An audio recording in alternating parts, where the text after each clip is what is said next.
Shalom semuanya.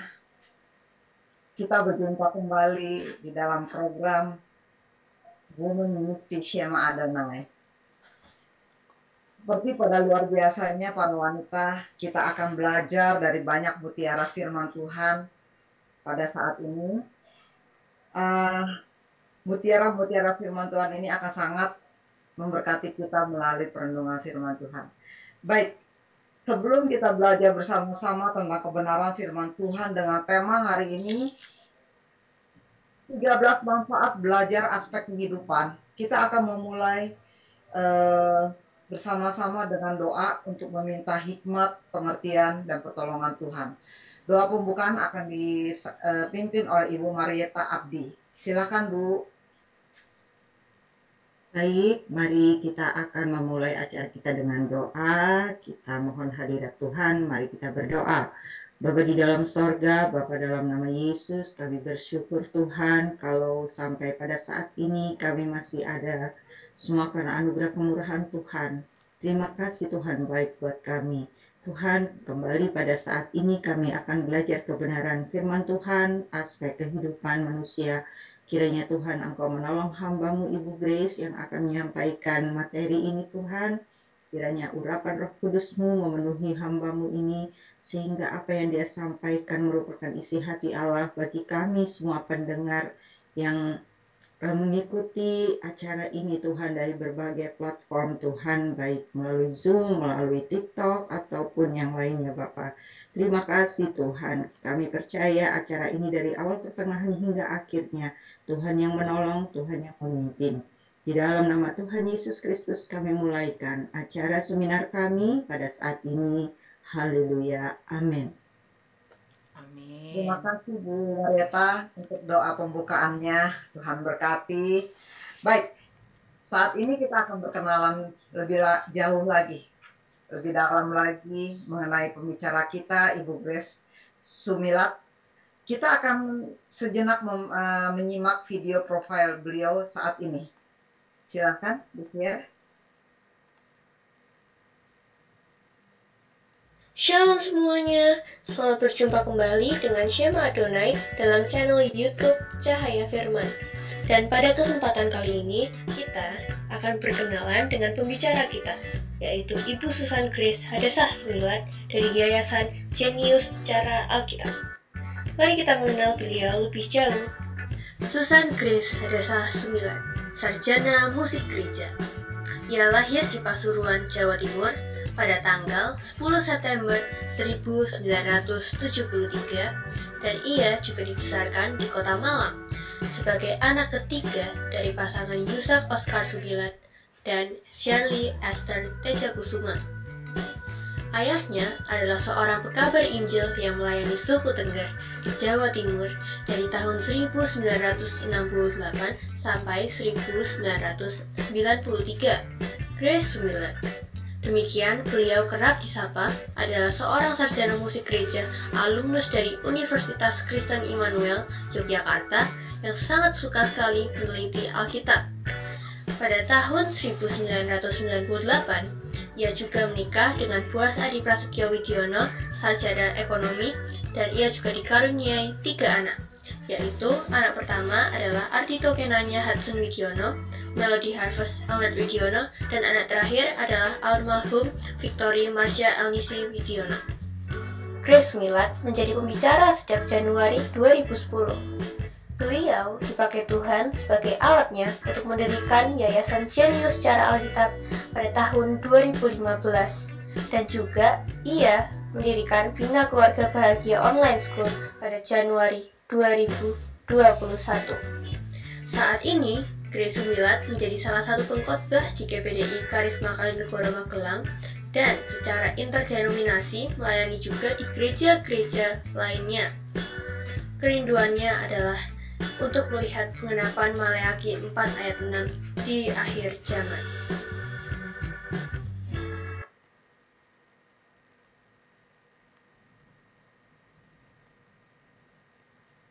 Masih termute Ibu Ingrid. Ya. Baik Bu, maaf. Terima kasih. Baik, Kita sudah melihat profil beliau. Kita tanpa berlama-lama lagi kita akan lanjut masuk dalam perenungan kita pada sore ini dan menyambut Ibu Grace Sumilat yang sudah hadir di tengah-tengah kita. Shalom Ibu Grace, selamat sore. Shalom, selamat sore. Baik, Ibu, saat ini dipersilakan untuk menyampaikan perenungan firman Tuhan bagi kita semua. Silakan, Bu. Iya, puji Tuhan, kita sama-sama boleh ada saat ini untuk melanjutkan pengajaran berseri kita tentang 38 aspek kehidupan manusia. Hari ini kita telah sampai pada pembahasan ada 13 manfaat kenapa kita belajar aspek kehidupan manusia. Baik, saya akan share screen di sini.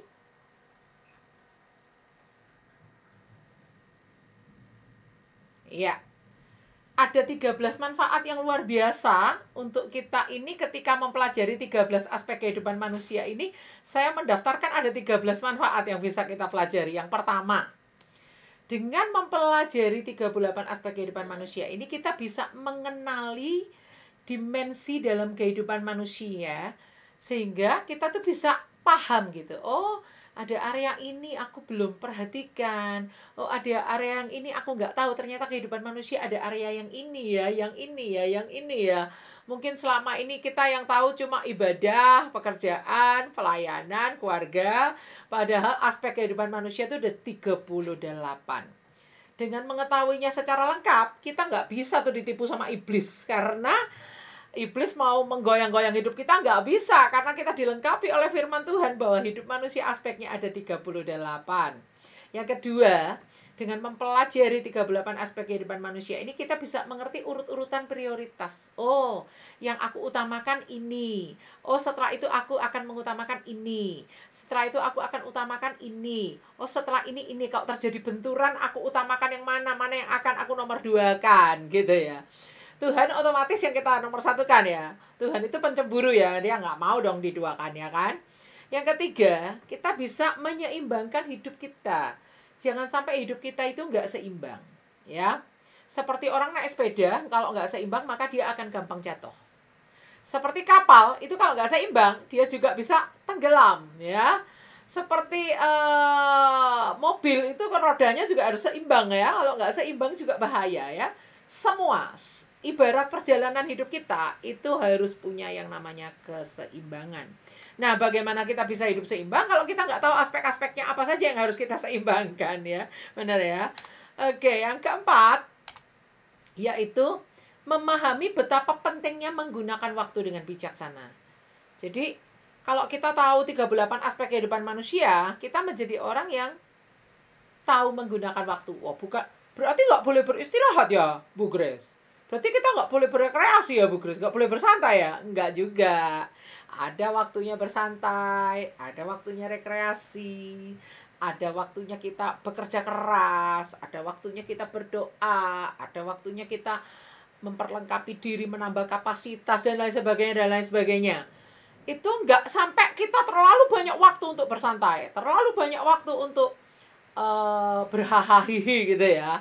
Ada banyak waktu, ada banyak kadang-kadang kita seperti itu ya. Itu karena apa? Karena kita nggak tahu bahwa hidup kita ini waktunya sangat singkat dan sangat berharga. Yang kelima, kita harus memiliki visi yang benar supaya hidup kita ini lebih tajam. Banyak orang hidup tuh nggak punya visi ya. Yang penting jalan. Besok bangun pagi, kerja lagi, pelayanan lagi, capek tidur, besok paginya gitu lagi, bangun lagi, dan seterusnya. Selalu melakukan yang itu lagi, terjebak dalam rutinitas hidup, nggak punya visi. Pada akhirnya nggak ada semangat, pada akhirnya nggak ada yang membuat kita itu rasanya kepengen hidup terus gitu ya. Nggak ada yang membuat kita tuh rasanya kayak ingin punya umur panjang gitu ya. Nggak ada yang membuat kita tuh menggebu-gebu berapi-api karena hidupnya tuh nggak punya visi. Makanya dengan belajar 38 aspek kehidupan manusia ini, kita lebih pertajam lagi visi hidup kita. Yang keenam, kita dapat memahami cara-cara yang dapat kita tempuh supaya hidup kita itu mencapai yang namanya kemaksimalan, atau dikatakan kalau bahasa Alkitab tuh lebih dari pemenang ya. Tuhan ingin kita tuh lebih dari pemenang ya. Nah, kita bisa tahu cara-caranya kalau kita tahu 38 aspek kehidupan manusia ini. Yang ketujuh, Tuhan ingin kita ini bisa lebih berhati-hati dalam mengambil keputusan, dalam mengambil pilihan. Ketika kita diberhadapkan pada keputusan bangun tidur, mau ngapain dulu? Mau pergi ke suatu tempat pakai sendal apa pakai sepatu? Nah, itu yang keputusan-keputusan yang gampang ya. Tapi makin lama makin sulit ya, keputusan nggak hanya semudah itu aja ya. Misalnya kita mau memilih anak kita mau disekolahkan di mana. Terus kalau ada dana lebih, anak kita mau dileskan apa, misalnya gitu ya. Terus keputusan seperti misalnya kita mau pindah ke satu kota yang baru, kita mau bergereja di mana, misalnya gitu. Keputusan misalnya ada tawaran pekerjaan 5, kita mau pilih yang mana. Dari 5 itu mana yang mau kita pilih. Dan seterusnya dan seterusnya. Kalau kita tahu 38 aspek kehidupan manusia, itu kita akan ditolong untuk memilih pilihan-pilihan yang tepat sesuai dengan apa yang maunya Tuhan. Yang ke-8, kita tertolong dengan mempelajari 38 aspek kehidupan manusia ini untuk menjadikan Tuhan itu sentral, pusat dalam semua aspek hidup kita. Di pekerjaan kita ada Tuhan, di pelayanan kita ada Tuhan, di keluarga kita ada Tuhan, di masa depan kita ada Tuhan, di masa lalu kita ada Tuhan, di masa kini kita ada Tuhan, di segala pergumulan kita ada Tuhan. Pokoknya Tuhan itu akan mempengaruhi semua aspek. Kita izinkan Tuhan itu menjadi raja di semua aspek kehidupan kita. Yang ke-9, nah ini nih, bagus nih. Pentingnya apa kita mempelajari 38 aspek kehidupan ini? Pentingnya adalah untuk supaya kita itu bisa mengevaluasi sejauh mana kita mengarungi kehidupan ini, supaya kita bisa membagikan kepada generasi di bawah kita. Sebentar ya. Jadi kita akan belajar untuk bagaimana caranya supaya kita ini bisa mengevaluasi hidup kita, sehingga kita ini bisa menjadi pribadi yang memperbaiki keturunan di bawah kita, memperbaiki generasi di bawah kita, supaya kesalahan-kesalahan yang kita pernah ambil itu enggak mereka ulangi. Supaya kita memutuskan mata rantai di mana kita pernah melakukan kebodohan-kebodohan di dalam hidup kita. Kebodohan dalam mengalokasikan waktu mungkin, kebodohan-kebodohan dalam memprioritaskan kehidupan mungkin, kebodohan ketika hidup kita melenceng, enggak berpusatkan Kristus, enggak berpusatkan Tuhan. Kebodohan-kebodohan mungkin ketika kita mengambil keputusan, kebodohan mungkin ketika kita berjalan tanpa visi, tanpa arah, ya, dan seterusnya, itu bisa kita evaluasi. Dan ketika kita mendidik, mengajar anak-anak cucu kita, generasi di bawah kita, itu kita jangan sampai meneruskan lagi mata rantai yang salah, tapi mengajak mereka membuat mata rantai yang baru. Baik, berikutnya kita akan lihat yang ke-10, manfaatnya adalah kalau ada di antara kita yang belum menikah, lalu kita akan memulai lembaga pernikahan, maka kita memulai dengan cara yang benar, dengan visi yang benar, dengan pandangan yang menyeluruh atas pendidikan dan pengajaran di dalam keluarga. Jangan sampai kita nikah tuh nggak punya visi, nggak tahu aspek kehidupan apa. Pada akhirnya kita terjebak pada cari uang, terus anak-anak nggak terperhatikan, pertumbuhan mereka nggak kita perhatikan. Ketika suatu saat mereka dewasa, kita baru menyesal. Aduh, kenapa aku nggak kenal anak-anakku? Kenapa aku nggak menjadi seorang ayah, seorang ibu yang baik buat mereka? Kenapa aspek keluarga ini terabaikan? Kita menyesal gitu, karena memulai pernikahan dengan tanpa pengetahuan yang baik. Makanya bagi Bapak Ibu Gembala, para pembina, atau orang tua yang punya anak-anak usia pemuda remaja, kita bisa tertolong untuk mempelajari materi ini, sehingga kita bisa mempersiapkan orang-orang yang akan menikah, mempersiapkan orang-orang yang akan memasuki bahtera rumah tangga, sehingga mereka itu menjadi orang-orang yang siap, visinya jelas, arahnya jelas, nggak sampai ketika mereka tua itu mereka menyesal. Jadi kita adalah orang yang lebih paham 38 aspek kehidupan manusia. Kita itu mempersiapkan, membantu mempersiapkan keluarga-keluarga yang baru. Ya. Lalu serunya apa? Waktu kita mempelajari materi ini, kita lebih memahami korelasi perjanjian lama dan korelasi perjanjian baru. Jadi pada saat kita belajar PL, kita paham, oh ini kalau di PL bahasanya seperti ini. Oh kalau di perjanjian baru menggunakan bahasa seperti ini gitu ya. Oh ini maksudnya ini, kita lebih paham. Ketika kita mempelajari 38 aspek kehidupan manusia ini, kita jadi lebih paham hubungan antara PL dan PB itu lebih keren gitu ya, lebih nancep gitu ya.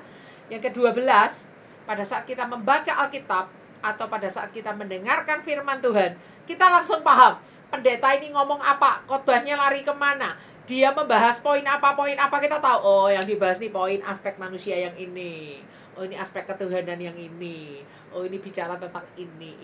Nggak cuma itu ya, saya ngalami ya setelah mengetahui 38 aspek ini, saya juga lebih paham kalau dengar lagu rohani. Dengar lagu rohani, tahu oh lagu rohani ini menyinggung aspek ini ya. Baca Alkitab pun juga kayak gitu. Oh, Alkitab ini yang pasal ini khusus satu bidang manusia yang aspek yang ini. Oh, gitu ya. Contoh Mazmur 91 itu khusus bicara tentang rasa aman yang dari Tuhan. Rasa aman tuh ada aspek kehidupan dalam kehidupan manusia. Yang coba manusia selesaikan dengan yang namanya asuransi. Tapi di Alkitab sebenarnya rasa aman yang sejati itu dari Tuhan datangnya. Wah, ya. Rasa aman terhadap sakit penyakit, rasa aman terhadap ancaman luar, rasa aman terhadap kecelakaan, rasa aman terhadap penyakit menular dan lain sebagainya itu di Mazmur 91. Kalau kita baca Mazmur 91 itu cuma satu aspek aja, tapi dijabarkan dengan lebih detail, yaitu aspek rasa aman. Wah, seru kalau kita belajar materi ini, kita akan baca Alkitab lebih. Oh, ini gitu ya. Berikutnya yang terakhir, yang ke-13 adalah ketika kita mempelajari 38 aspek kehidupan manusia, maka saat mempersiapkan khotbah atau renungan, kita itu bisa lebih paham. Oh, si tokoh ini dia lemahnya di aspek ini. Oh, si tokoh ini dia kuat di aspek ini. Oh, si tokoh ini di pelayanan oke, tapi keseimbangan hidupnya dengan keluarga nggak jalan. Oh, si tokoh ini misalnya gitu ya, kehidupan aspek ketuhanannya sangat kuat. Ya, misalnya gitu. Dan seterusnya. Bahkan terakhir kali saya diundang khotbah di sebuah gereja di Magelang. Di kaum wanita, saya membahas tentang Deborah. Nah, Deborah itu dikatakan dalam Alkitab duduk di bawah pohon korma. Namanya pohon korma Deborah.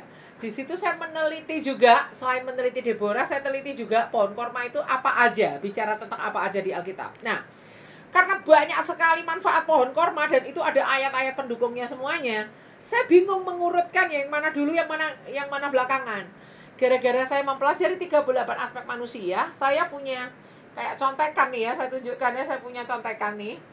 38 aspek manusia secara lengkap, secara urut apa kata Alkitab. Dari situ menolong saya mengurutkan pohon korma itu apa aja di Alkitab, fungsinya apa aja, manfaatnya apa aja, ayat pendukungnya apa aja. Itu saya mengurutkannya berdasarkan kerangka 38 aspek kehidupan manusia ini. Pokoknya kita kalau belajar 38 aspek kehidupan manusia ini, hidup kita itu akan seru banget. Baca Alkitab akan seru. Apalagi ngonselingin orang ya. Kalau ada orang konseling, ini manfaat ke-14 belum saya tulis nih, baru muncul sekarang nih. Kalau kita konselingin orang, kita bisa lebih paham. Oh, Anda itu di aspek kehidupan yang ini, Anda perlu pertajam. Oh, Anda di aspek kehidupan yang ini, Anda agak kurang seimbang. Oh, Anda di aspek kehidupan yang ini, kurang Anda pertajam. Oh, Anda di bagian ini, Anda masih miss di bagian ini. Wah, gitu ya. Pada saat kita konselingin orang, pada saat kita khotbah, pada saat kita baca Alkitab, dengar lagu, mendengar pengajaran orang, membaca PL, membaca PB, kita lebih paham. Oke ya. Baik, sekarang kita akan mempelajari yaitu dimensi kecerdasan manusia yang terdiri dari IQ, EQ, MQ, SQ. Ada 4 dimensi kecerdasan manusia Ya, mungkin Anda pernah dengar 8 dimensi kecerdasan menurut Howard Gardner. Itu hanya di IQ aja. IQ ini pun dijabarkan lagi ada 8 dimensi kecerdasan ya. Kecerdasan musik, kecerdasan alam, kecerdasan logika matematika, kecerdasan visual spasial, kecerdasan berbahasa dan macam-macam, ada 8 ya. Itu bagian dari IQ ini, tetapi secara garis besar kecerdasan manusia itu ada 4. Kenapa kita kok mempelajari ini? Karena nanti di dalam 38 aspek kehidupan manusia akan menyangkut hal ini. Sebelum kita belajar lebih dalam tentang 38 aspek kehidupan manusia, kita harus pahami dulu apa itu IQ, EQ, MQ, dan SQ. Supaya apa? Supaya nanti kalau saya bilang IQ, Anda udah paham. Saya udah bilang SQ, Anda paham. Saya bilang MQ, EQ, Anda paham gitu ya. Baik, jadi ini seperti kayak orang belajar naik motor, tahu rambu-rambu dulu. Oh, ini artinya verboden, dilarang masuk. Oh, ini kita nggak boleh parkir di sini. Oh, ini lampu merah itu berhenti. Jauh itu jalan kuning, hati-hati. Kita harus tahu rambu-rambu supaya waktu kita udah bisa setir motor, setir mobil, kita nggak melanggar aturan lalu lintas. Sama seperti itu juga. Jadi ini adalah hal-hal yang perlu kita ketahui sebelum kita belajar lebih lanjut tentang 38 aspek kehidupan manusia. Ada IQ, EQ, MQ, dan SQ. Nah, perhatikan. IQ, EQ, MQ, dan SQ ini semuanya didasari oleh takut akan Tuhan. Takut akan Tuhan itu adalah pondasi daripada IQ, pondasi daripada EQ, MQ, dan SQ. Oke, sekarang kita akan pelajari pondasinya dulu dong. Jangan langsung ke IQ, EQ, MQ, dan SQ. Kita pelajari pondasinya dulu. Jadi saya teliti di dalam Alkitab, apa sih definisi dari takut akan Tuhan? Ternyata definisi dari takut akan Tuhan itu banyak sekali ayatnya. Saya hanya pilih yang terkait dengan dimensi kecerdasan. IQ itu adalah intelligent quotient, yaitu kecerdasan kognitif kita ya. EQ itu adalah emotional quotient, yaitu kecerdasan emosi. MQ itu adalah moral quotient, yaitu kecerdasan moral. SQ yaitu spiritual quotient, yaitu kecerdasan spiritual. Ini nggak ada hubungan dengan agama ya. Kecerdasan spiritual ini nggak ada hubungan dengan kepercayaan agama kita, nggak ada. Ini hanya penamaan dari para ahli yang menamakan spiritual quotient, itu artinya orang yang memiliki semangat, orang yang memiliki visi, orang yang tahan banting, orang yang memiliki pandangan jauh ke depan. Dan banyak nanti akan kita jelaskan apa itu yang dimaksud dengan SQ. Yang jelas saya kasih rambu-rambu dulu, ini nggak ada hubungan dengan agama seseorang gitu ya. Bukan berbicara tentang agama gitu ya. Baik, setiap gambar latar daripada slide PowerPoint untuk membahas 10 definisi takut akan Tuhan yang terkait dengan kecerdasan manusia, dimensi kecerdasan manusia. Gambar latarnya ini saya pakai gambar orang-orang yang dicatat dalam Alkitab takut akan Tuhan. Yang pertama ini saya memakai gambar Ayub. Ayub itu dikatakan seorang yang takut akan Tuhan. Saya bacakan definisi takut akan Tuhan menurut Ayub 28 ayat 28 adalah takut akan Tuhan itulah hikmat. Bahasa aslinya chokma. Saya udah teliti, chokma itu ada di pikiran bawah sadar kita. Takut akan Tuhan itulah hikmat yang menjauhi kejahatan. Menjauhi kejahatan itu MQ, moral quotient. Ya. Takut akan Tuhan itulah hikmat, menjauhi kejahatan itulah akal budi. Akal budi di sini adalah bina. Itu adalah di dimensi IQ. Itu di pikiran sadar. Itu mengandung niat atau sengaja. Jadi istilah-istilah aslinya ini sudah saya teliti. Apakah itu tergolong IQ, EQ, MQ, atau SQ. Baik, yang kedua, ini saya menggunakan gambar seorang bernama Cornelius. Dicatat dalam Kisah Rasul 10 ayat 1, Cornelius adalah seorang yang takut akan Tuhan. Saya lanjutkan, definisi kedua, apa yang Alkitab katakan tentang takut akan Tuhan adalah di Amsal 9 ayat 10. Permulaan hikmat adalah takut akan Tuhan dan mengenal yang Maha Kudus adalah pengertian. Permulaan hikmat itu adalah chokma, itu moral quotient. Adalah takut akan Tuhan dan mengenal itu adalah da'at. Itu ada di dimensi IQ, intelligent quotient. Yang Maha Kudus, mengenal yang Maha Kudus adalah pengertian. Pengertian itu bina. Itu juga ada di dimensi IQ. Wah, luar biasa ya. Definisi ketiga tentang takut akan Tuhan itu kita ambil dari Mazmur 128 ayat 1. Gambar latarnya ini siapa nih? Gambar Sifra dan Pua. Siapa itu Sifra dan Pua? Dia adalah dua bidan di Mesir yang menolong kelahiran daripada anak-anak orang Ibrani atau orang Israel. Di mana dua bidan ini disuruh oleh Raja Mesir, disuruh oleh Firaun untuk membunuh anak laki-laki orang Israel. Tapi mereka karena takut akan Tuhan, bayi-bayi itu nggak dibunuh sama mereka. nggak dibunuh sama mereka. Akhirnya Firaun nggak bisa memaksa dua orang ini. Akhirnya apa yang terjadi? Akhirnya Firaun menyuruh orang-orang Mesir lemparkan bayi-bayi laki-laki dari orang Israel itu ke Sungai Nil, gitu ya.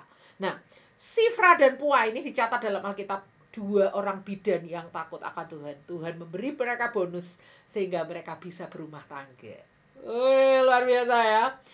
Takut akan Tuhan di Mazmur 128 ayat 1 dikatakan takut akan Tuhan itu adalah hidup menurut jalan. Nah, kalau Alkitab bilang jalan, menurut itu bicara MQ moral quotient, jalan itu bicara SQ spiritual quotient. Yang ditunjukkannya, jalan itu bicara tentang visi. Jalan-jalan Tuhan itu adalah visi yang daripada Tuhan, cara-cara yang Tuhan mau. Menurut itu taat, tunduk, nurut, itu adalah moral quotient. Yang keempat, definisi takut akan Tuhan itu mencakup semua dimensi kecerdasan manusia. Dan tokohnya yang ada di situ saya ambil adalah Daud. Daud itu adalah dicatat oleh Alkitab seorang yang takut akan Tuhan di dalam Mazmur 34. Ya, Daud itu adalah seorang yang takut akan Tuhan. Nah, kita lihat definisi takut akan Tuhan di Mazmur 147 ayat 11 berkata begini. Tuhan senang kepada orang-orang yang takut akan Dia, kepada orang-orang yang berharap akan kasih setianya. Berharap ini adalah dimensi EQ, emotional quotient. Kenapa orang itu nggak mati bunuh diri? Kenapa orang itu nggak mudah menyerah patah arang? Karena dia masih punya pengharapan. Pengharapan ini ada di dimensi emotional quotient. Lanjut. Definisi kelima dengan latar belakang yaitu Yusuf. Yusuf pernah berkata kepada saudara-saudaranya waktu datang ke Mesir memberi gandum, dia katakan, aku ini orang yang takut akan Tuhan. Ya, itu tercatat di Kejadian 42 ayat 18. Ya. Definisi takut akan Tuhan yang kelima yang akan kita bahas adalah diambil dari Amsal 14 ayat 27. Takut akan Tuhan adalah sumber kehidupan. Sumber kehidupan ini bicara dimensi SQ, spiritual quotient. Sehingga orang terhindar dari jerat maut. Artinya, maupun IQ, maupun EQ, maupun MQ, maupun SQ, intelligent quotient, emotional quotient, moral quotient, spiritual quotient, semuanya itu pondasinya adalah takut akan Tuhan. Sampai ada 10 definisi yang saya pilih tentang takut akan Tuhan yang terkait dengan dimensi kecerdasan manusia. Yang keenam, saya ambil latar belakangnya adalah gambar karikatur atau gambar komik tentang Obadja, ya. Obadja itu juga dicatat di 1 Raja-Raja 18 ayat 3 sebagai pribadi yang takut akan Tuhan. Obadja ini dipakai Tuhan untuk ngasih makan nabi-nabi ya. Nabi-nabi yang bersembunyi di sebuah goa ya di zamannya Raja Ahab. Ya. Kita lihat definisi takut akan Tuhan yang ke-6 diambil dari Amsal 15 ayat 33 terkait dengan SQ, MQ dan EQ. Takut akan Tuhan adalah didikan. Itu pakai bahasa aslinya maucar. Itu adalah dimensi spiritual quotient. Didikan yang mendatangkan hikmat. Bahasa aslinya itu chokma. Itu ada di dimensi MQ, moral quotient. Dan kerendahan hati mendahului kehormatan. Kehormatan itu bukan dimensi kecerdasan, tapi upah daripada EQ. Jadi di Alkitab itu ada ayat-ayat yang bisa kita perbandingkan, dan upah daripada orang yang punya kecerdasan emosi itu adalah kehormatan. Ya, saya nggak bisa lebih mendalam lagi, Bapak Ibu Saudara. Kalau Bapak Ibu Saudara ingin lebih mendalam, ada materinya ini 10 sesi yang berbicara tentang human quotient atau kecerdasan manusia. Itu saya bahas habis-habisan kecerdasannya Salomo, apa yang Daud ajarkan waktu Salomo kecil, kecerdasannya orang-orang di zamannya Salomo, apa itu IQ, EQ, MQ, SQ, apa kata Alkitab, otak manusia. Wah, kita belajar itu kenyang 10 sesi. Ini saya hanya ambil sekelumit aja dari materi itu ya. Baik, yang ketujuh, yaitu saya ambil latar belakangnya adalah kepala keluarga yang takut akan Tuhan. Itu dicatat di Mazmur 112 ayat 1. Definisi dari Mazmur 19 ayat 10 mengatakan takut akan Tuhan itu suci. Suci itu MQ. Tetap ada untuk selama-lamanya. Hukum Tuhan itu benar, adil semuanya. Adil itu adalah moral quotient. Adil itu artinya nggak cuma kasih permen dikasih permen semua, bukan sesempit itu ya arti adil. Arti adil itu adalah mengikuti hukum-hukum Tuhan, itu namanya adil. Yang kedelapan, saya ambil latar gambarnya adalah umat-umat Tuhan yang takut akan Tuhan. Mazmur 147 ayat 11. Baik, definisi takut akan Tuhan diambil dari 2 Korintus 5 ayat 11, dikatakan seperti ini dari Perjanjian Baru ya. Takut akan Tuhan adalah hati yang nyata dengan terang bagi Allah dan bagi pertimbangan manusia. Pertimbangan manusia itu dimensi moral quotient. Ya, yuk kita bisa bandingkan dengan 1 Tawarik 28 ayat 9 mengatakan sebab Tuhan menyelidiki segala hati dan mengerti segala niat dan cita-cita. Itu bicara mengenai moral quotient. Yang kesembilan saya kasih gambar latar. Kalau tadi udah pria, kepala keluarga, umat-umat Tuhan. Ini juga ada di Amsal 31 ayat 30. Istri yang takut akan Tuhan dipuji-puji. Wah, ada catatan juga di Alkitab istri yang takut akan Tuhan ya. Baik, definisi takut akan Tuhan yang terkait dengan kecerdasan kita ambil yang ke-9 dari Kisah Rasul 10 ayat 35. Setiap orang dari bangsa manapun yang takut akan Dia dan yang mengamalkan kebenaran. Mengamalkan kebenaran ini adalah dimensi moral quotient. Dikatakan apa? Berkenan kepadanya.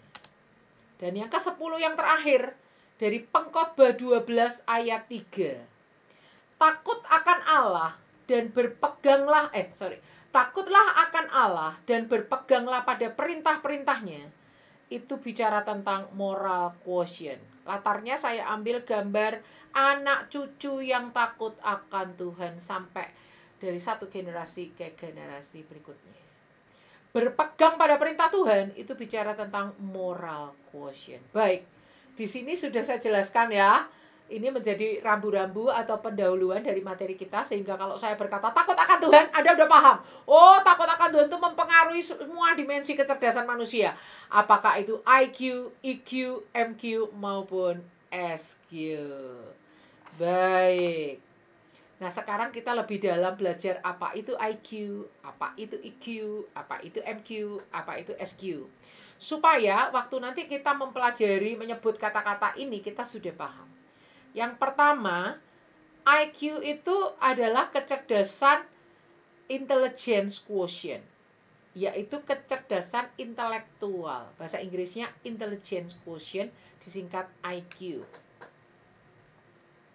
Itu adalah istilah umum yang digunakan untuk menjelaskan sifat pikiran yang mencakup sejumlah kemampuan. Jadi, cara berpikir kita yang seperti ini, menalar, merencanakan, memecahkan masalah, berpikir abstrak, memahami gagasan, menggunakan bahasa, memiliki daya tangkap, memiliki daya untuk belajar. Itu semua disebut IQ, kecerdasan kognitif, ya, kecerdasan intelektual. Jadi kecerdasan erat kaitannya dengan kemampuan kognitif yang dimiliki oleh individu. Kecerdasan dapat diukur. Nah, ini ada alat ukurnya. Kalau Anda tes IQ, nanti bisa tahu IQ Anda berapa gitu ya. Ada juga pendapat yang mengatakan bahwa IQ merupakan usia mental yang dimiliki manusia berdasarkan perbandingan usia kronologis. Jadi, usia mental dibandingkan usia kronologis itu menghasilkan hasil yang namanya berapa nilai IQ kita. Kayak gitu ya. Baik, sekarang kita ke EQ. EQ adalah kecerdasan emosi, ya. Kecerdasan emosional atau bahasa Inggrisnya disebut emotional quotient, disingkat EQ, adalah kemampuan untuk menerima, menilai, mengelola, mengontrol emosi dirinya, dan menerima, menilai, mengelola, mengontrol emosi orang lain di sekitarnya. Dalam hal ini emosi itu mencakup yang namanya perasaan. Lalu mengacu kepada informasi akan suatu hubungan. Nah, ya.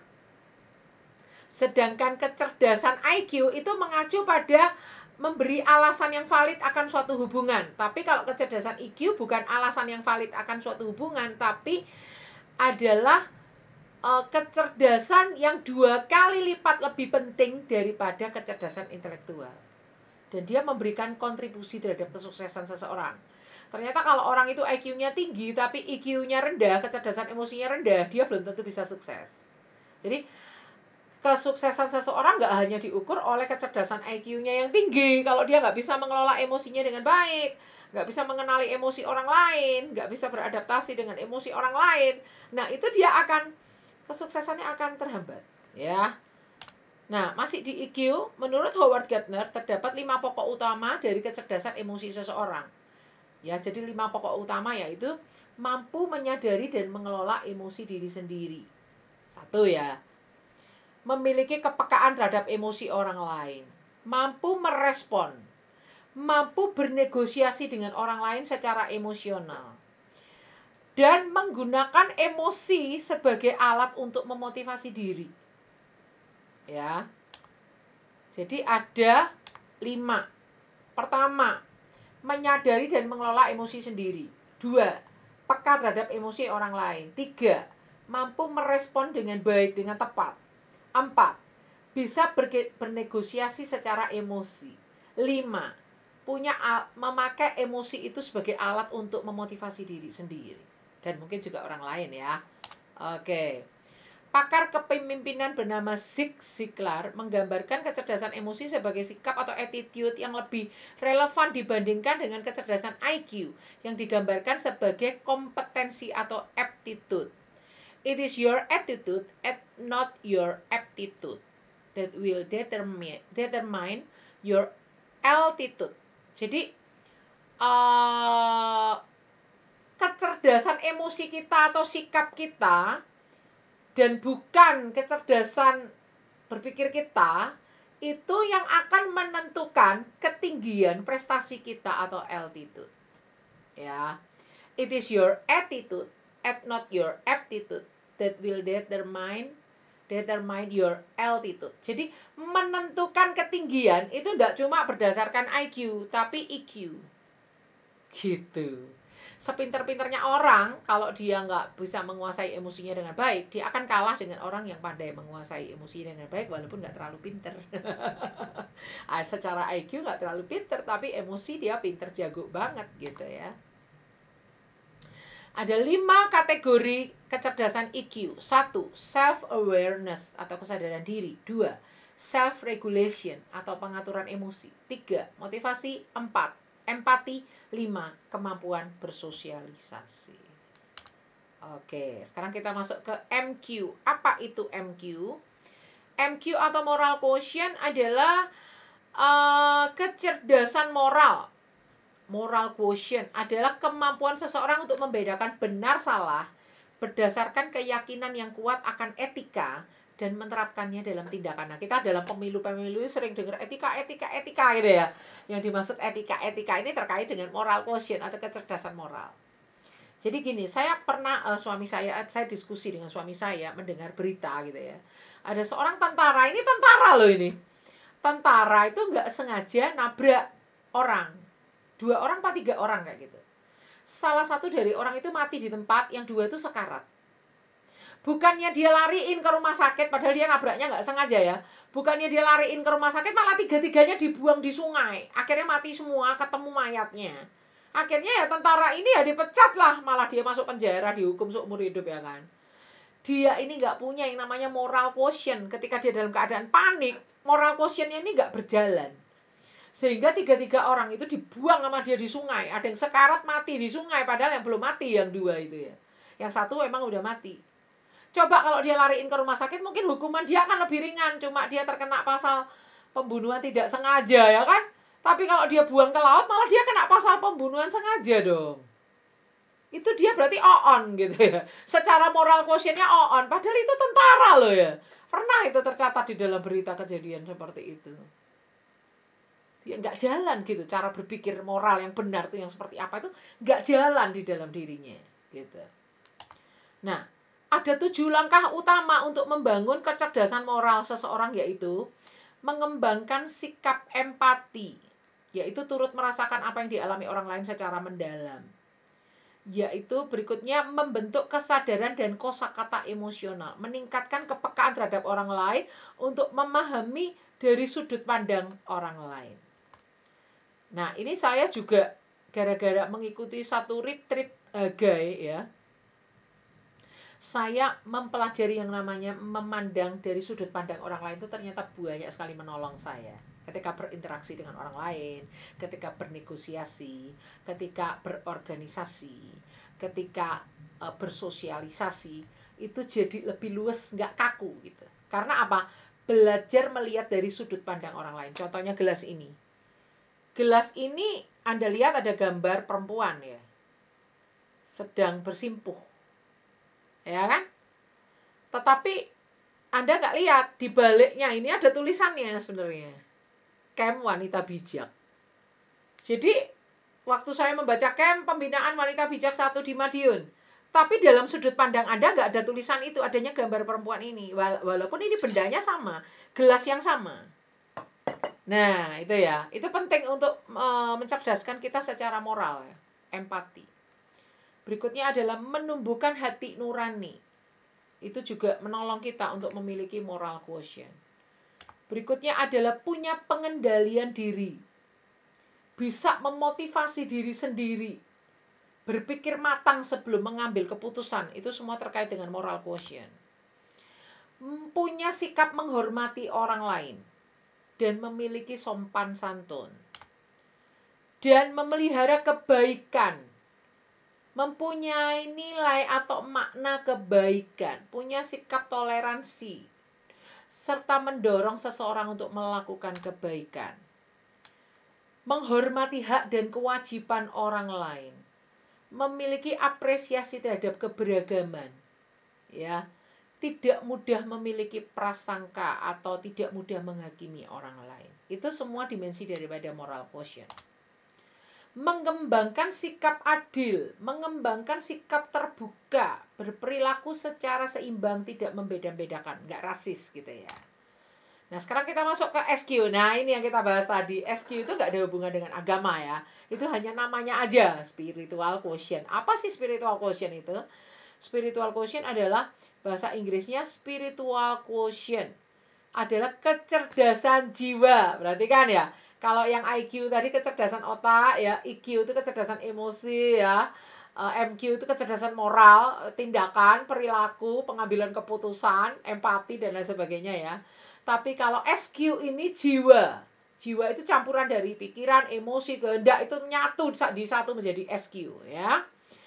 Nah, SQ ini adalah kecerdasan seseorang untuk mengembangkan diri secara utuh melalui penciptaan, yaitu menerapkan nilai-nilai positif. Nah, orang yang memiliki SQ yang tinggi itu hidupnya itu memiliki prinsip-prinsip hidup yang bagus. Kayak gitu ya.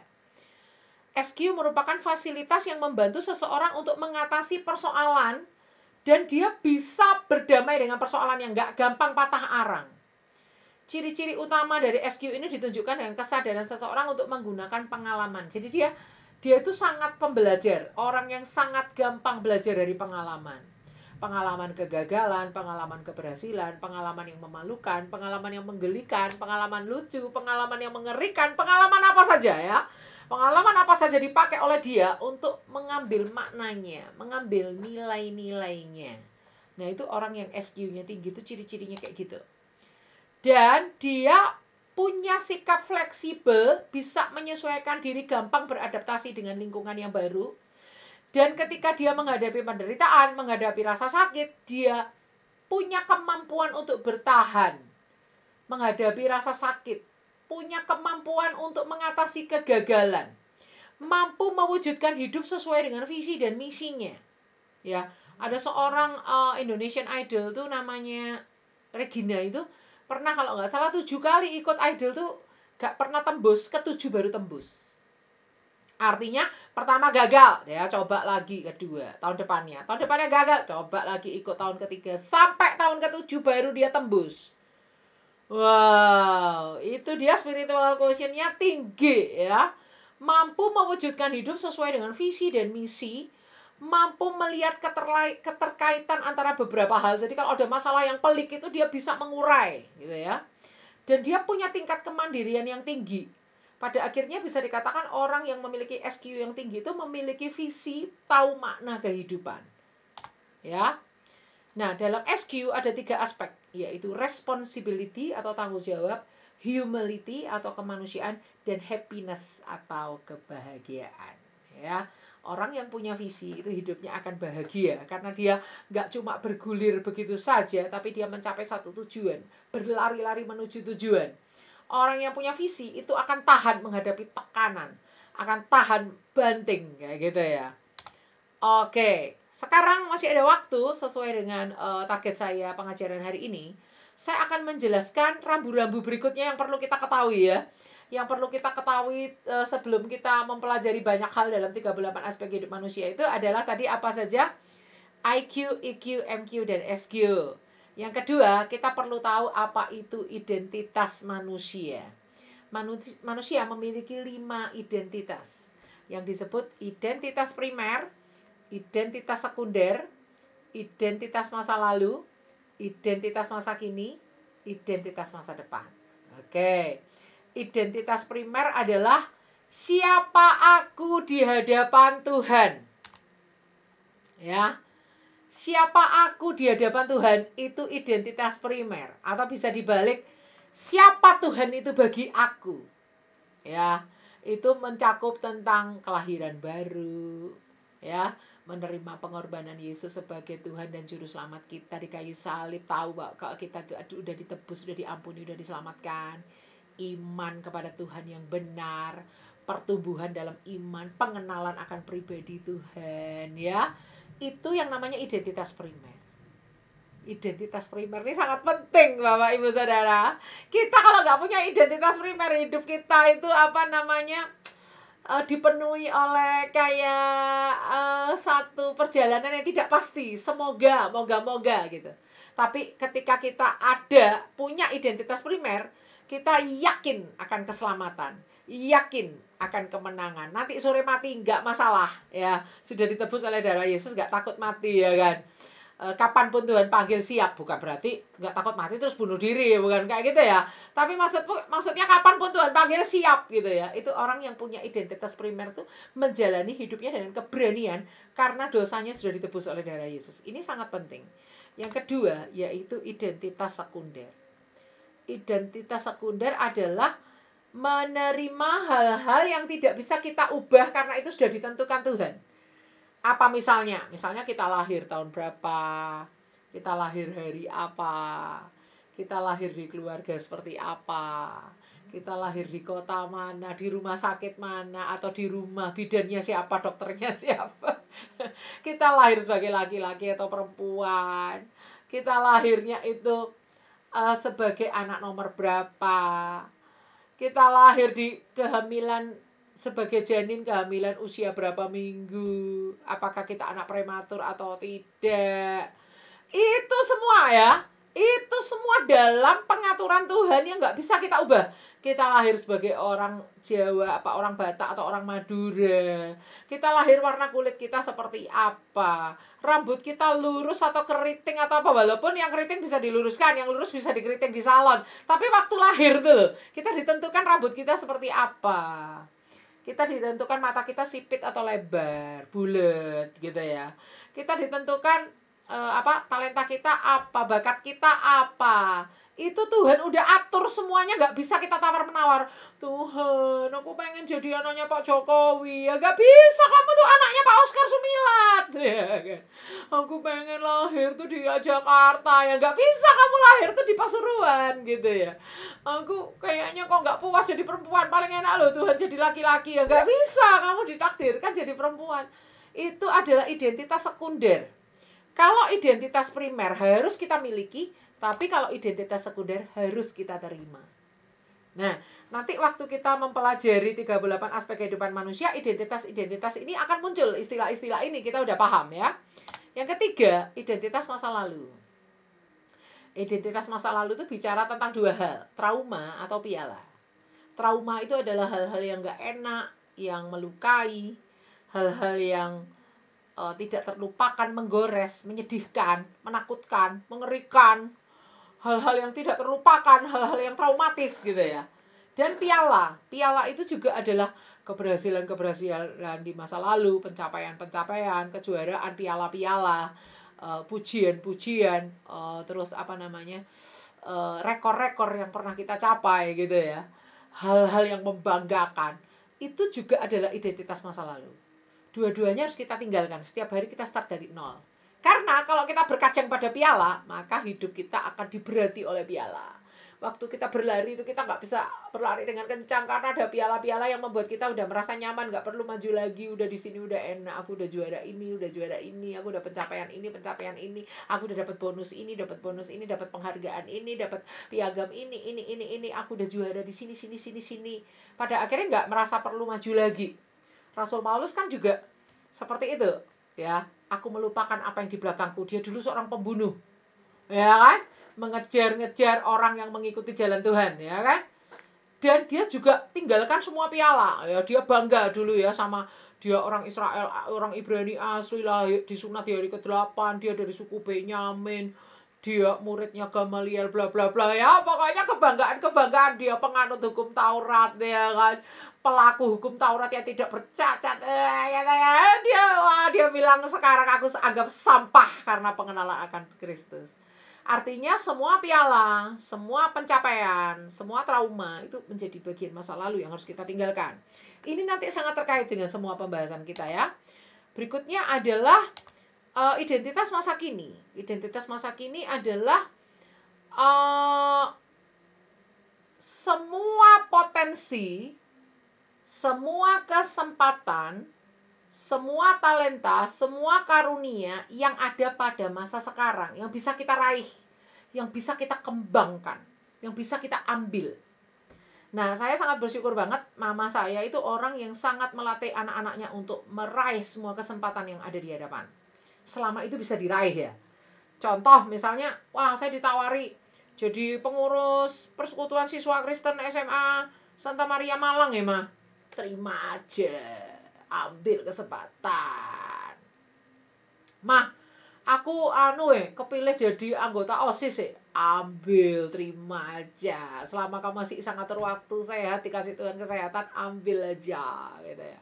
Seperti itu. Jadi identitas masa kini adalah semua kesempatan, semua pengembangan diri, semua talenta bakat, talenta karunia yang bisa diraih di masa sekarang, bisa dikembangkan di masa sekarang. Itulah identitas kita di masa kini. Dan ada yang namanya identitas primordial bangsa. Identitas primordial bangsa adalah identitas suatu kelompok, suatu golongan, suatu komunitas atau masyarakat yang membuat ikatan di antara anggotanya itu semakin kuat. Ya. Komunitas itu ketika melawan suatu ancaman dari luar, maka ada loyalitas atau kesetiaan yang lebih mementingkan kepentingan bersama daripada kepentingan pribadi. Contoh, identitas primordial bangsa kita adalah bangsa demokrasi.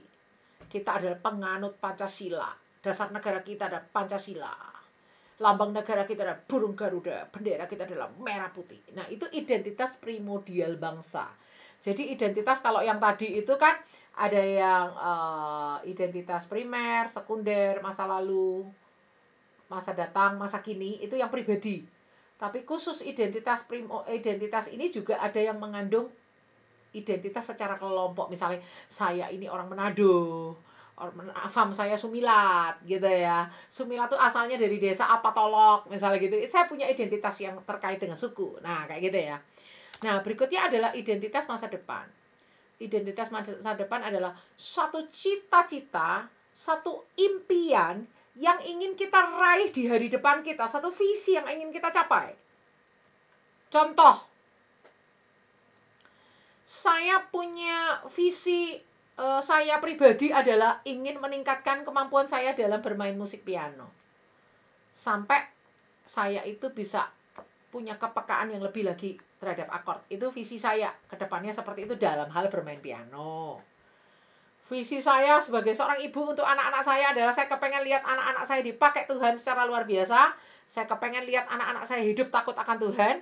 Saya kepengen lihat anak-anak saya itu mengasihi Tuhan. Dan saya kepengen mereka mendapat jodoh-jodoh yang takut akan Tuhan. Saya kepengen lihat cucu-cucu saya itu adalah cucu-cucu yang takut akan Tuhan. Itu visi saya sebagai seorang perempuan yang punya anak-anak dipercayakan Tuhan anak. Nah, di dalam berbagai aspek hidup saya punya visi masing-masing. Itu cuma 2 contoh aja. Nah, identitas masa depan adalah orang yang punya identitas ke depan tuh mau kemana? Apa yang mau kamu capai? Apa yang kamu inginkan? Kayak gitu ya. Apa harapanmu ke depan? Baik, masih ada waktu 5 menit. Saya akan menjelaskan apa bedanya pekerjaan dan pelayanan. Nah, ini kayak materinya kayak nggak nyambung-nyambung gitu. Karena ini cuma semacam rambu-rambu. Supaya nanti ke depannya istilah-istilah itu bisa kita samakan. Paradigma kita bisa samakan. Sehingga waktu saya membahas tentang pelayanan, pekerjaan, Anda tahu ya. Ternyata Alkitab itu tidak membedakan antara pekerjaan dan pelayanan. Ternyata di dalam Alkitab, ketika kita bekerja di marketplace, kita sebenarnya pada saat yang sama sedang melayani Tuhan. Tetapi pada saat kita melayani Tuhan di rumah Tuhan itu bukan bicara gedungnya, tetapi orangnya, ya, kumpulan orang percaya. Ketika kita melayani di rumah Tuhan, kita sebenarnya itu juga sedang bekerja. Alkitab nggak membedakan, oh ini pekerjaan, oh ini pelayanan, itu enggak. Yang membeda-bedakan itu tuh sebenarnya manusia yang paradigmanya salah. Tapi kalau di Alkitab tidak dibedakan. Nanti kita akan pelajari lebih lanjut ya. Kita akan buka beberapa ayat dalam waktu yang singkat ini. Jadi ada istilah yang rancu antara istilah pelayanan dan penata layanan.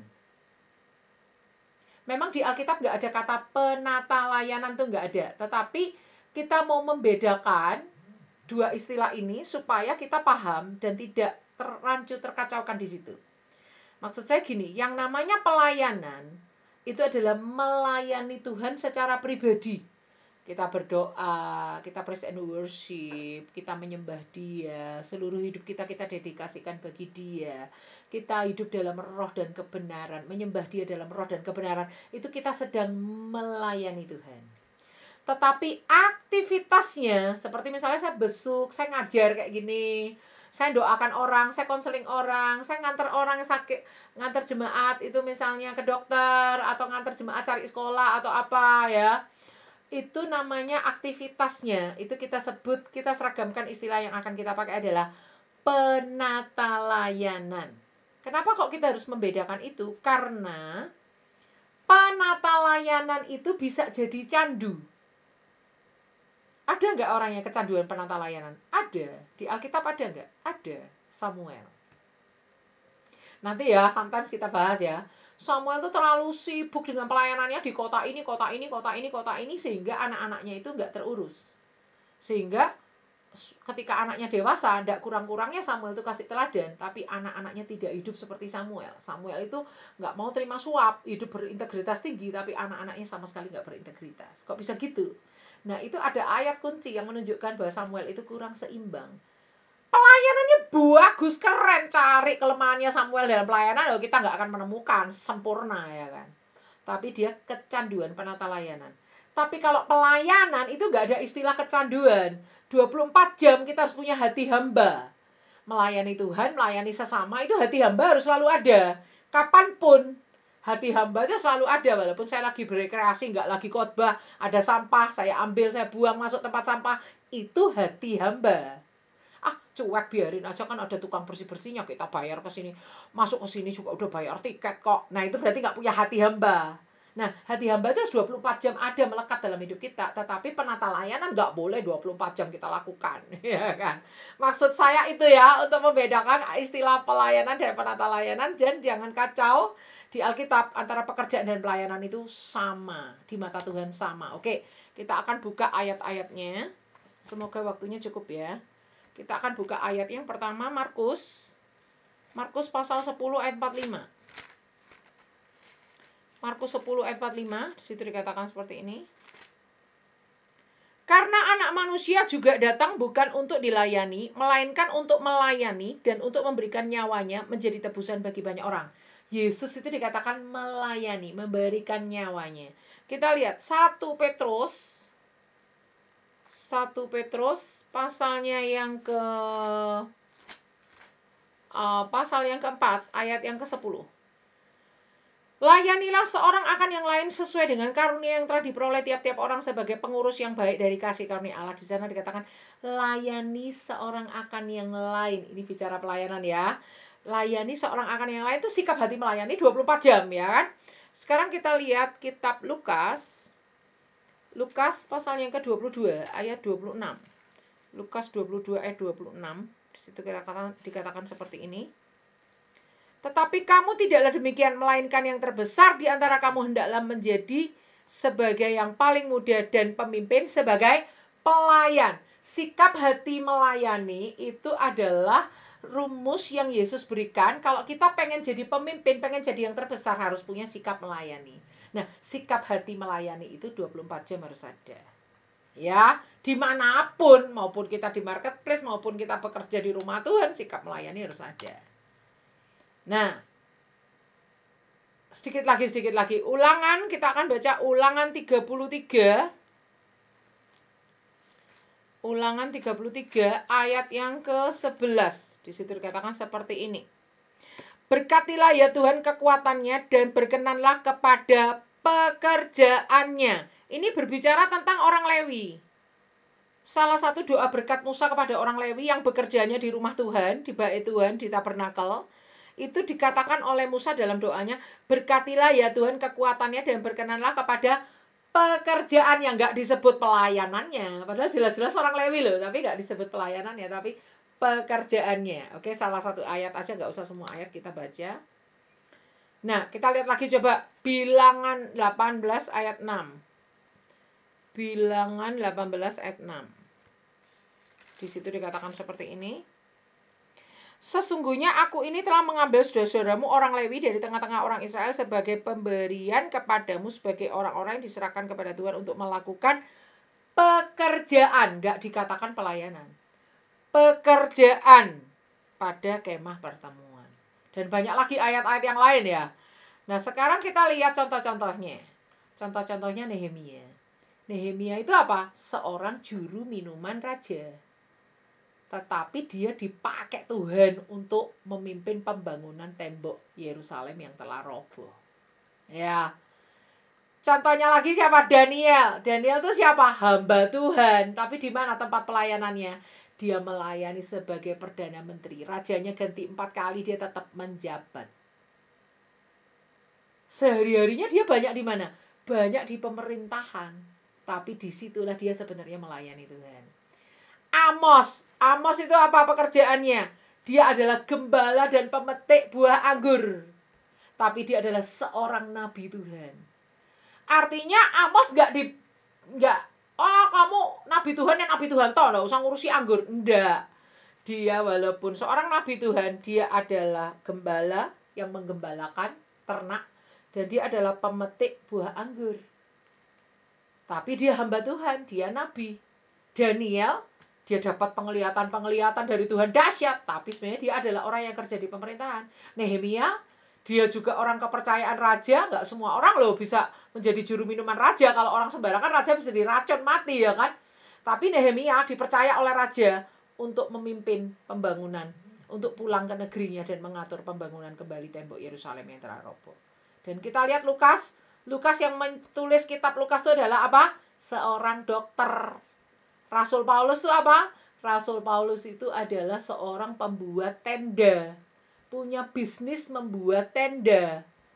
Makanya dia juga punya rekan-rekan bisnis yang dia kabarkan Injil sampai mereka kenal Tuhan, dia muridkan. Tapi dia adalah seorang rasul. Alkitab nggak membedakan itu. Di dalam diri Lukas, dalam diri Rasul Paulus, dalam diri Amos, dalam diri Daniel, dalam diri Nehemia, itu tercampur dalam diri orang yang sama.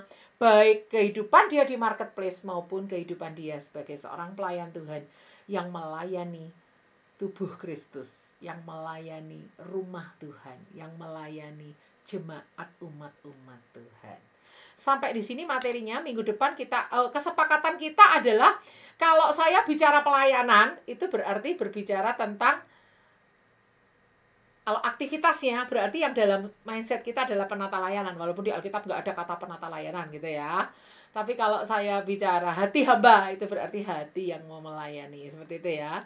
Itu kesepakatan kita supaya ada paham. Nanti minggu depan kita akan belajar tentang visi ya. Setelah visi selesai, kita akan membahas tentang 38 aspek itu apa saja. Jadi memang yang mengawali ini banyak sekali gitu. Pengawalannya banyak sekali untuk mempelajari semuanya itu.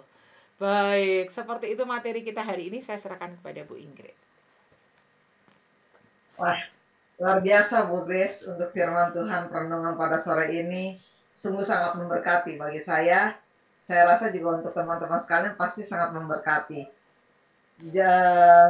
Jangan bosan ikut pengajaran ini. Pasti kita diberkati. Nah, baik, kita akan sampai pada sesi di mana ada Q&A, tanya jawab. Ya. Tapi sebelum kita sampai di sesi tersebut, kita akan menyimak beberapa informasi mengenai kegiatan-kegiatan dari Sema Adonai. Silakan di-share. Baik, pada hari ini, malam ini, Jumat tanggal 26 bulan 4 2024 ini jam 7 malam, ada pelajaran firman mengenai teologi proper ketetapan Allah Part 2 yang dibawakan oleh Pendeta Daniel Palungan dengan moderatornya Ibu Alim. Lanjut. Dan pelajaran firman ini akan dilanjutkan pada jam 21 pada tanggal yang sama 26 April 2024 sebentar malam. Itu mengenai pelajarannya, temanya adalah Tembok Yerusalem dan Nehemia yang akan dibawakan oleh narasumber ini Pendeta Dr. Yudi Lengkong dengan moderator Ibu Heni. Lanjut. Dan Sema Adonai memiliki setiap hari renungan pagi mulai dari Senin sampai Sabtu yang diadakan setiap jam 5.30 WIB pagi dan dilayani oleh hamba-hamba Tuhan yang sangat memberkati. Channel-channel ini saudara bisa ikuti melalui channel YouTube Cahaya Firman. Bagi teman-teman yang belum subscribe untuk Cahaya Firman ini, silakan ketuk channel tombol subscribe di YouTube sehingga kita boleh dapat pelajaran-pelajaran yang lebih banyak lagi, informasi-informasi pengajaran-pengajaran yang sangat memberkati. Demikian informasi kita pada malam ini. Baik, kita akan sampai di pada sesi tanya jawab. Untuk teman-teman yang ingin bertanya, silakan memberikan raise hand emoji, raise hand ya, dan saya akan meng-unmute sehingga teman-teman bisa langsung mengajukan pertanyaan. Tapi nanti Ibu Grace akan menjawab. Nah, yang pertama saya dulu Bu, sebelum teman-teman ya. Baik, pertanyaan saya Bu Grace, kan Tuhan Yesus itu kan di dalam dunia ini kan dia ini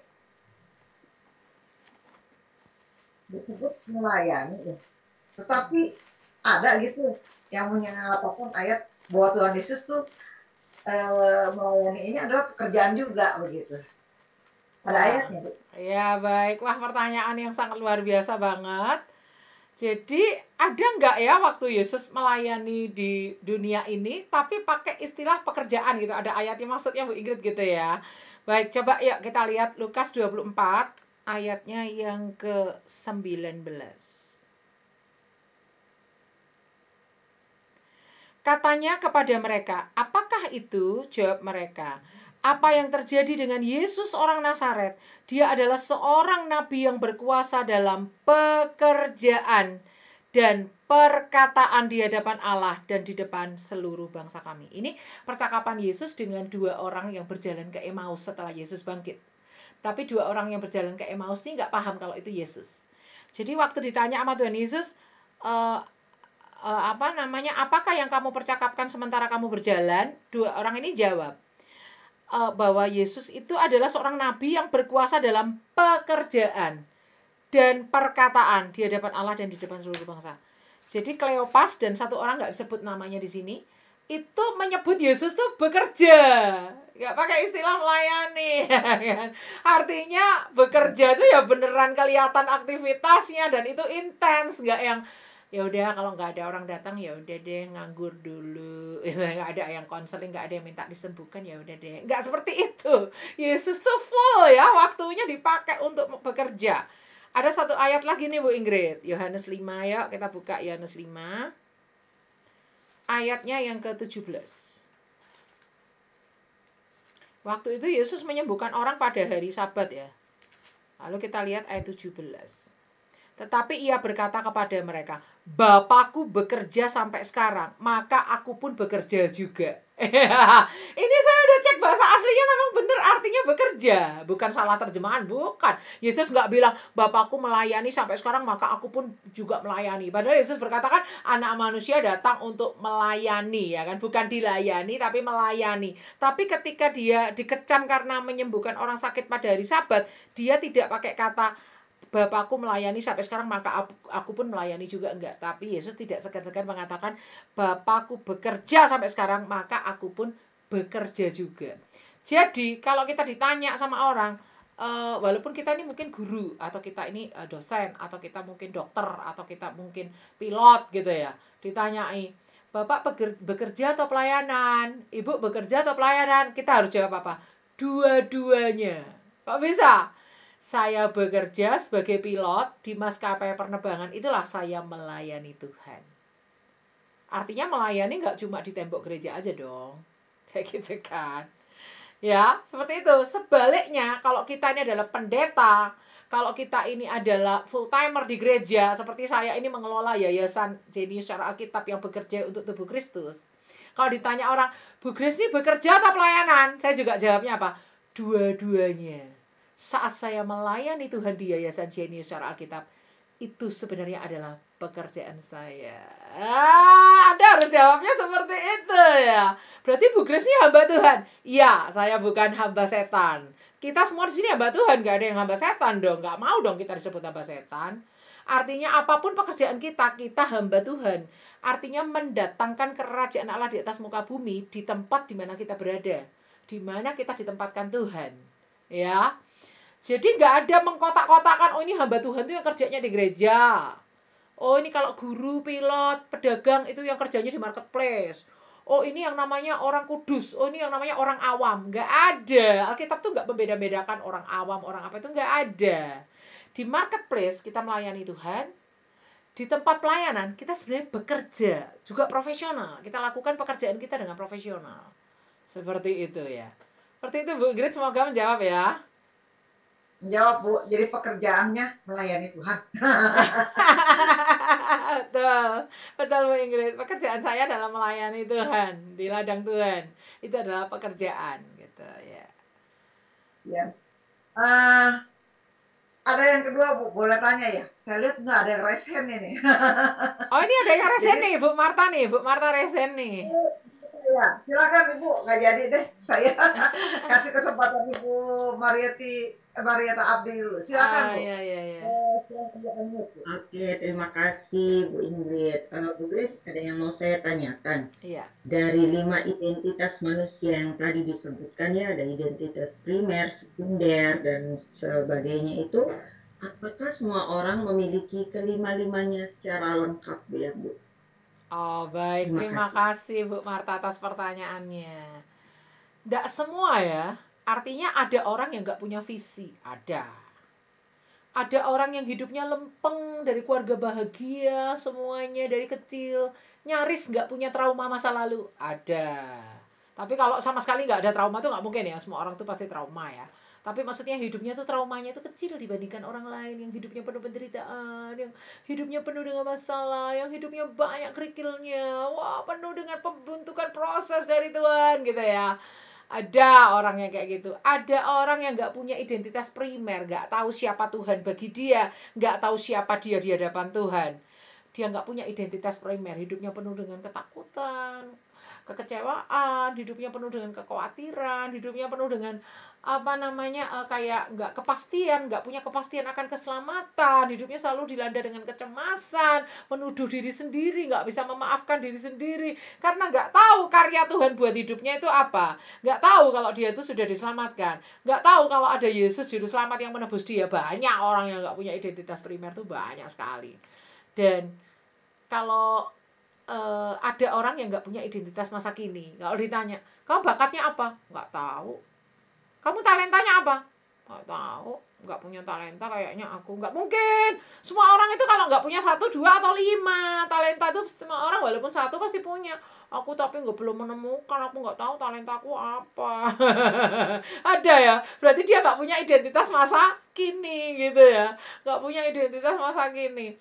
Ada juga orang yang nggak punya identitas sekunder gitu ya. Artinya dia nggak mau terima kalau dia dilahirkan laki-laki, dia nggak mau menerima kalau dia itu dilahirkan perempuan. Pada akhirnya jatuh ke LGBT. Orang-orang LGBT itu adalah orang-orang yang nggak punya identitas sekunder, nggak bisa menerima takdir. Ya kalau saya bicara takdir itu bukan berarti gini loh ya, kita udah tahu nih sama dokter dibilang punya penyakit gula, kita minum sirup terus minum manis terus kita akhirnya buta itu, atau misalnya kita kena ginjal, kita kena itu, wah ini aku sudah ditakdirkan sakit ginjal. Bukan kayak gitu.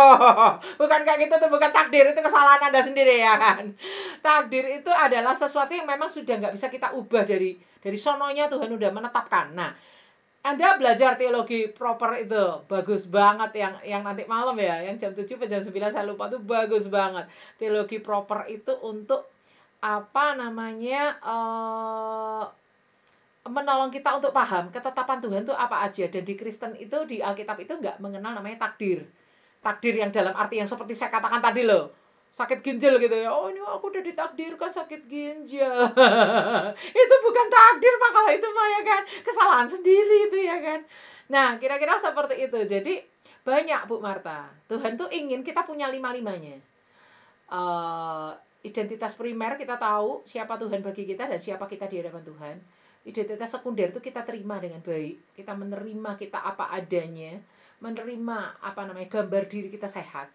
Yang ketiga, identitas masa lalu, kita sembuh dari trauma dan nggak keberatan piala, ya kan? Kita tinggalkan semua piala, nggak hidup dalam stuck karena kebanggaan masa lalu. Lalu yang keempat, identitas masa sekarang, kita tuh benar-benar paham talenta karunia dan kita kembangkan.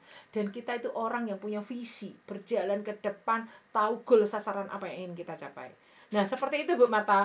Nah kalau kita ada yang belum lengkap, harus kita lengkapi, kita lima-limanya harus punya supaya hidup kita ini sehat. Seperti itu Bu Marta. Mungkin ada lagi yang mau bertanya, silakan. Oh iya ya Bu Kris, paham saya. Luar biasa banget ya. Memang kita harus bisa memenuhi kelima identitas itu tadi ya. Dalam setiap proses, siap diproses gitu untuk bisa memenuhi kelima identitas tadi ya Bu Kris. Terima kasih Bu Kris. Iya, sama-sama Bu Marta, thank you. Sudah terjawab ya Bu Marieta ya. Cukup. Ada lagi yang bertanya? Saya lihat kok enggak ada yang raise hand lagi ini ya. Baik, kalau tidak ada yang raise hand lagi, tidak ada yang bertanya, kita sampai di penghujung acara ini. Kita akan mendengarkan closing statement dari Ibu Grace dan juga doa tutup yang akan dibawakan langsung oleh Ibu Grace sendiri.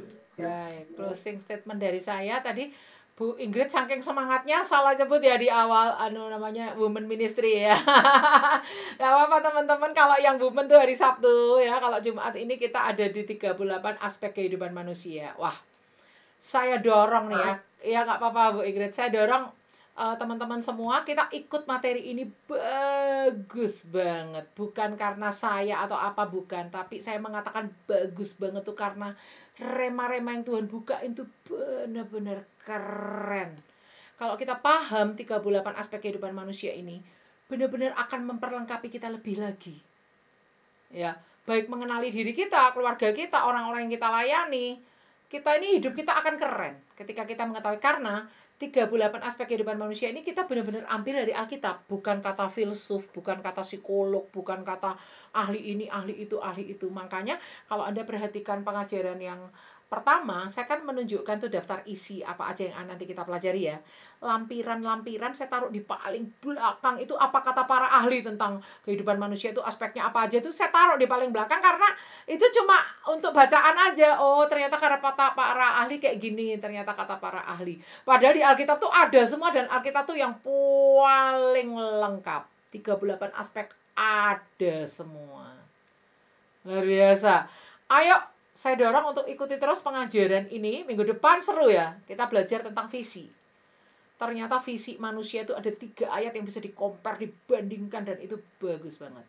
Nah, power statement saya dari saya hari ini adalah, ayo kita mau semangat belajar materi ini karena ada 13 manfaat, 14 ditambah untuk konseling ya. Lalu ayo kita harus paham apa itu IQ, EQ, MQ, SQ. Jadi nanti kalau kita lupa, kita akan kembali lagi ke situ. Kalau kita lupa definisinya apa, nanti Anda bisa lihat materi yang atas awal. Lalu kita belajar tentang 5 identitas manusia. Itu kita harus punyai semua dengan secara lengkap. Dan yang terakhir, kita ini harus punya paradigma yang benar. Jangan mengkotak-kotakkan, memisah-misahkan antara pekerjaan dan pelayanan. Dan kita harus paham sikap hati melayani itu dibedakan dengan aktivitas pelayanan. Itu nggak sama. Seperti itu Bu Ingrid. Ya, kita akan tutup dalam doa ya. Mari kita berdoa. Silakan. Ya. Tuhan, kami mengucap syukur, kami meletakkan dasar-dasar untuk kami belajar lebih lanjut lagi, lebih kompleks lagi tentang aspek kehidupan manusia ada 38. Dalam firman-Mu kami akan gali dari kitab Pengkhotbah 3 ayat 1-15, Kejadian pasal 1 sampai pasal 5, daftar berkat dan kutuk kepada suku-suku Israel, doa berkat Musa dan Yakub kepada 12 suku Israel, dan banyak mazmur-mazmur yang lainnya akan kami pelajari, perbandingan dengan berbagai bagian Alkitab, dan kami akan mempelajari tokoh-tokoh Alkitab, apakah hidup mereka maksimal, apakah hidup mereka seimbang, apakah hidup mereka berpusatkan Kristus, apakah mereka mengambil keputusan yang baik, dan lain sebagainya. Kami akan diperkaya oleh firman-Mu. Bantu kami untuk tekun belajar dari minggu ke minggu sampai kami ini benar-benar memahami isi hati-Mu untuk seluruh aspek hidup kami. Jangan sampai ada generasi yang menjadi korban daripada orang-orang yang salah menata kehidupannya. Hidup ini harus kami tata dengan baik supaya tidak awut-awutan, supaya tidak amburadul Tuhan. Tapi kami mau hidup kami tata dengan baik sehingga Engkau dipermuliakan. Penciptaan-Mu dalam hidup kami, semua visi-Mu untuk menciptakan kami itu tercapai. Terima kasih Bapa. Di dalam nama Yesus berkati semua pelayan Tuhan, hamba-hamba Tuhan yang melayani melalui acara ini. Engkau memberkati Shema Adonai Ministry, Engkau memberkati Yayasan Jenius Syara Alkitab, memberkati orang-orang yang bekerja di balik layar, memberkati semua orang dipakai oleh Tuhan dahsyat luar biasa. Semua pendengar materi ini, penonton materi ini diberkati oleh Tuhan untuk menyerap apa yang Tuhan mau dalam hidup kami. Dalam nama Yesus kami berdoa, haleluya. Amin. Terima kasih Bu Grace untuk semuanya, untuk renungannya pada malam ini. Terima kasih juga buat teman-teman yang sudah hadir di acara Juminar ini, baik melalui YouTube, Facebook, atau TikTok. Kami mengharapkan kita akan berjumpa lagi di minggu yang akan datang dalam tema 38 aspek kehidupan dengan judul yang baru, dan dalam jam yang sama serta waktu yang sama seperti pada saat ini. Terima kasih. Sampai jumpa kembali. Diharapkan kehadirannya. Shalom, shalom, shalom.